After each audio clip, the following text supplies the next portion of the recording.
What's good, YouTube? What's going on in New York with these migrants, y'all? Like, I don't know. There are growing concerns among residents and business owners here. They say they're losing their community. Former City Councilman Hiram Montserrat wants Governor Kathy Hochul to send in the National Guard. This is organized crime. So an entire New York City neighborhood has been taken over by gangs, and there's nothing the city's able to do about it. Because even after several police raids of this formerly vibrant middle-class neighborhood, the levels of criminal activity here continue to soar. And that's why residents are demanding the governor step in and send in the troops. I actually got to speak to a couple of community members. They say that organized crime has taken over this community. They demand the community be cleaned up immediately because walking down the street isn't safe anymore. We want to live in this country. So they saying it's so bad that they about to send the army in there in New York. Like, what? Hold up. You want to get the American dream, and what you're doing is completely wrong. You're breaking the law. Now they're in broad daylight, they're in front of schools, we have garbage, we have illegal vendors. We say no more, and we're going to shut you down. That's the promise from officers raiding this Roosevelt Avenue massage parlor.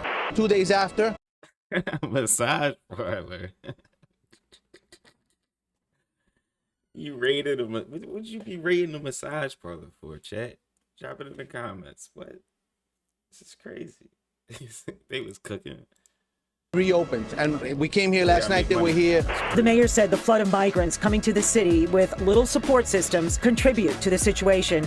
And you know, police tell us that the migrant crisis has really made this problem so much worse. Not only is there increased gang activity, but also the String Agua gang that originates in Venezuela has now made the United States their second home. This gang is now hidden in plain sight within the 1 million Venezuelans that have entered the country. We're already in trouble because they've been here for a while and they're involved in so many different crimes. You name the crime, they're going to be involved in it. Venezuelan gang. For months, crime in a middle-class part of New York has been allowed to surge to levels beyond anyone's control. But even though things here have gotten really bad over the last 2 years, what nobody's talking about is that this never would have happened in the first place if we had laws that punished criminals, but we don't. And the growth of crime here is something critics say is headed to every neighborhood in town if things don't change. And if troops aren't sent in to get rid of these gangs. Because what we're witnessing in this part of town is the end game of every type of crime our leaders continue to defend as non-violent and victimless. Like shoplifting, which we've decriminalized in this state and made a non-jailable misdemeanor, which allows repeat criminals to earn thousands taking whatever they want from any store in town and reselling it, which you'll see happening on Roosevelt Avenue on practically every street corner, with some open-air theft markets set up right by the stores those goods come out of. But that's far from the only type of crime taking place in that part of town 24 hours a day. Here you'll find everything from illegal food. He said they setting up shop right next to the store they stole from. That's crazy.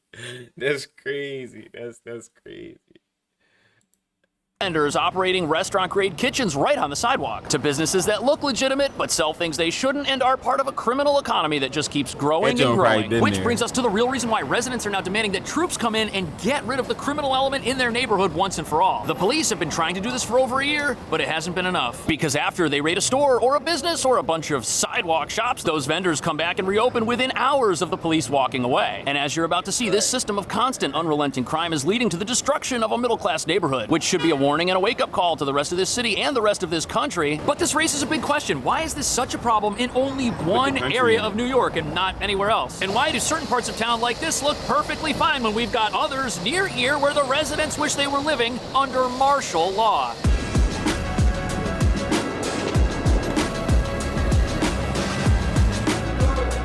So here we are in Midtown Manhattan, and you'll notice right over here we've got some police activity going on, but this part of town is completely different than another part of town, which is very close to here. And right away, there's an obvious reason for that. Look at all the police activity we've got going on right here. That shows you that in an area of town where you've got constant crime prevention, it's pretty hard for criminals to operate, you know, right over here on the street corner, selling stuff they shouldn't. But in Jackson Heights, Queens, you won't find constant law enforcement and crime prevention. No, instead you'll find constant criminal activity. Former City Councilman Hiram Montserrat wants Governor Kathy Hochul to send in the National Guard or state police to help clean up the area. He says it's plagued by criminal activity, including illegal vendors, and that's not all. This is organized crime.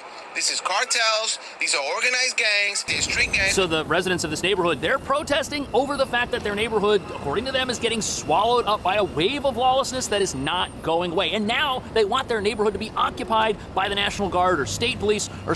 I guess that green tape, it means it's like a certain gang territory. Drop it in the comments. What gang is that? that is more than our regular police. And that's because they're claiming their local police departments are chronically understaffed and have been defunded. In fact, when you walk around this part of town, the only police presence you'll see, if you see any at all, is going to be a light fixture that has the NYPD logo on the side of it. And this is an area that is just jam-packed with people. This is like downtown, so to speak, yet you don't have anything being done to keep the neighborhood safe. And the streets in this part of town, both sides of the street, are just covered with illegal vendors selling pretty much everything. You're going to see blankets with merchandise being displayed on top of it, merchandise which is most likely stolen. There are hundreds of food vendors all over the place. Local activists claim that most of them are unlicensed and shouldn't be. So you're basically saying it's a defunded police force with thousands, if not like tens to hundreds of thousands of migrants being dumped inside the city and being forced to like get used to your way of living. Why they don't have what you have. And it's supposed to just go okay. It's not. Some even have what look like restaurant-grade kitchens with fryers. And the other thing you'll see are these vans that have their doors open, and inside you'll see what looks like a little store full of things you can buy. And if the police show up, they can just close the doors of their van and drive away, and their stolen merchandise won't get confiscated. And even though all of this is happening in public, there are no police anywhere, and that's because the police department's up there. They don't have the resources that we've got down here in Midtown, where you'll see a car with its lights on to convey a visible authority presence to the general public. In Queens, there is no authority presence, and that's why you have a massive criminal presence. It's the perfect place for gangs to just roll in and do whatever they want because no one's there to stop them, which hurts everyone. Local New Yorkers, law-abiding asylum seekers, nobody benefits from this except the criminal underworld. Yet the lawless environment happening in Queens mirrors another lawless environment that the National Guard was recently called in to deal with, and that would be our subway system, which was an absolute disaster, experiencing 6 felonies a day until 1,000 extra police and National Guard troops set up checkpoints and started cracking down. And now in Queens, we've got residents demanding the exact same type of response. You walk by the girls and they offering business cards. The rally was held just steps away from an illegal brothel on K Street, raided last month by the NYPD. 2 days after, they reopened. And we came here last night, they were here. So in this part of town, when things go wrong, there's an immediate response from emergency medical personnel, from law enforcement. Nobody gets away with anything down here like they do in Queens. And that's because when there's a problem down here that requires a police response, they stick around to make sure that the work they did wasn't in vain. In this part of town, if the police shut down your business, they're going to be around tomorrow to make sure you don't try and reopen. But apparently in this part of Queens, once a business gets shut down, it reopens. They don't care. And the vendors on the sidewalks, well, they just wrap everything up and run away. If they're in a van, they close the doors of that van, drive away, and drive back. Nothing stops them. And in many cases, they're just blatantly selling things right in front of some of the stores where those items were stolen. It's absolutely ridiculous, to be honest with you. I can't believe it's actually a real thing, but it is. And the other problem making this so much worse is that even if people are put in the back of a police car, our soft... Yo, stealing something, then selling it across the street, laid out on a blanket. Let me see, where the blanket at? He showed the blanket. I feel like raided last. But yeah, stealing something, then laying it outside on a blanket across the street from the store you stole it from is crazy. Yeah, there it go. he said these were stolen tools. Oh man, which is crazy. As early as just a couple of weeks ago. And you know, police tell us that the migrant crisis has really made this problem so much worse. Here along busy Roosevelt Avenue, not only is there increased gang activity, but also migrant women from other countries desperate to find a job. We say no more. So there are a couple of reasons why things here are just spiraling out of control. First, New York City, we've got an asylum crisis that's seen over 200,000 people come to New York, and many have been moved into city-run shelters by humanitarian care workers who have allowed people to believe that they were just steps away from achieving the American dream. They were going to live in a shelter for a couple of weeks and then be back up on their feet. And it's the thing, Chad. New York already had a housing problem. You just add in 200,000 people. Tents in many cases outside of the very facilities that they've been kicked out of. It's very sad. People are disillusioned. They've got nowhere else to go. But that problem is magnified by the fact that dangerous gangs are now coming here because we're a sanctuary city and taking advantage of these people. And not only do sanctuary policies allow members of gangs like Tren de Aragua to hang out in New York City while avoiding federal immigration enforcement, their presence here just makes things worse for the thousands of asylum seekers who are still here and are struggling, and in some cases are being coerced to join up with these gang members under threat of becoming their enemy. Now look, street vending, illegal businesses, it's all been going on in this part of Queens for quite some time, but according to the experts who really know about how this gang operates, they're so much more dangerous and so much more sophisticated than any of our local criminal groups that once they come to a place like New York, they just move in and they take things to another level. And it's a level our local police departments have no hope of stopping with the funding and resources they have. And when you have a gang that criminologists say is involved in every type of crime, once they discover a city that doesn't have laws that punish crime, you've got a recipe for disaster. And this is a disaster that could spread to other areas of the city, the state, and this country if something's not done about it.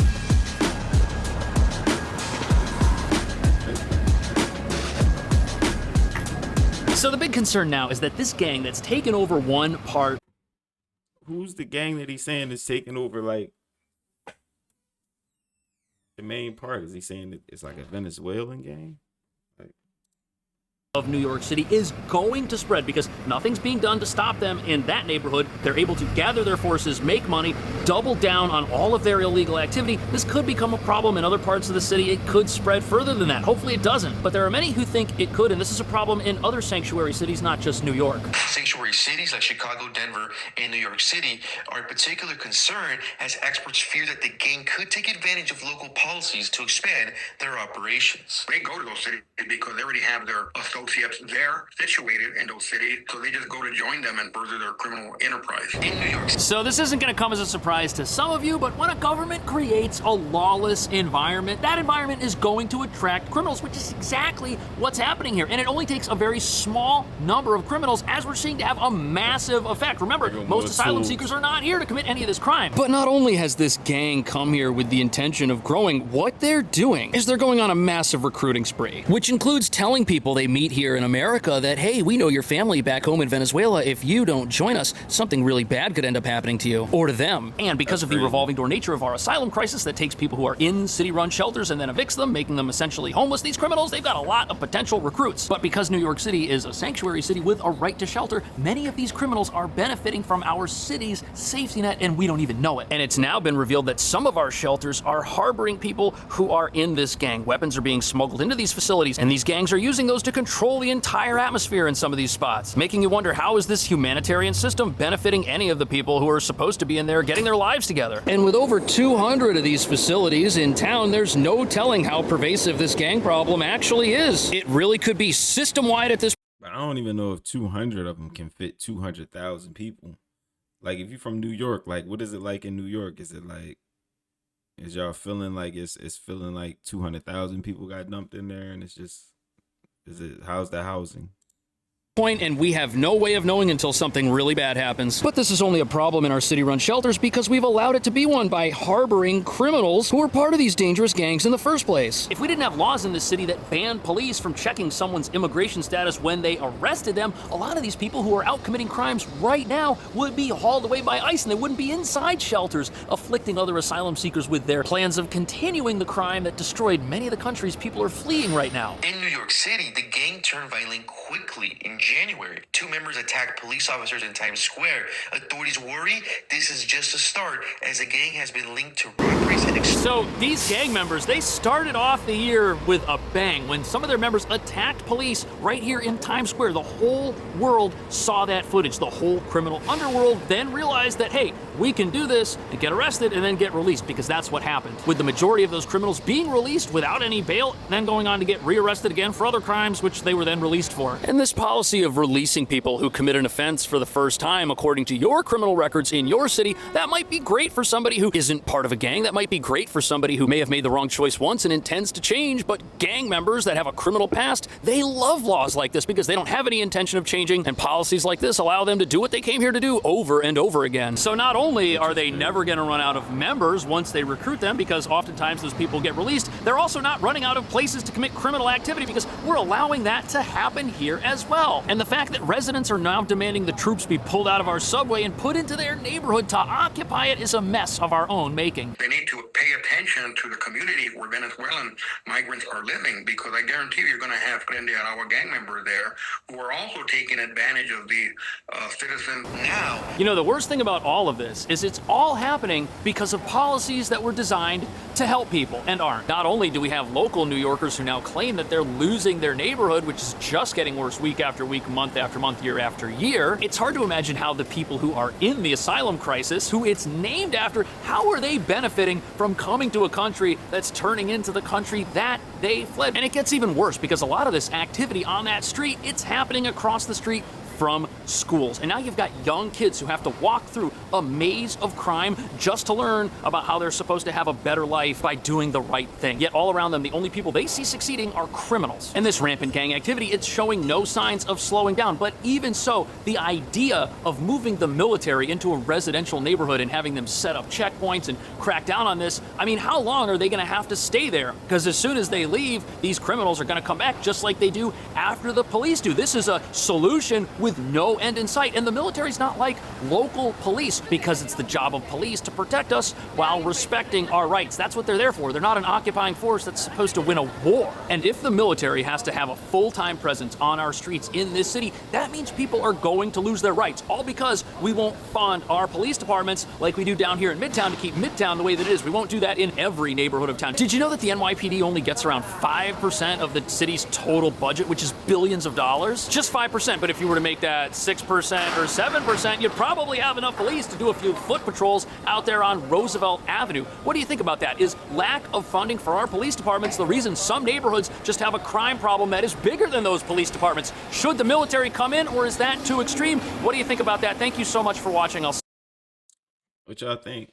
Yeah, that's crazy what's going on in New York. Y'all think they saying the military gotta come out over there? The military. I don't know. I think that's a little extreme. That's a little extreme, putting the military in the streets. I'm not really for putting the military in the streets of the U.S. Just because like what that could lead to, and that could snowball and just be a whole thing. You get what I'm saying? But you do got to do something about that. So drop it in the comments what y'all think they should do about that. I don't know. It's wild. I'm out, y'all.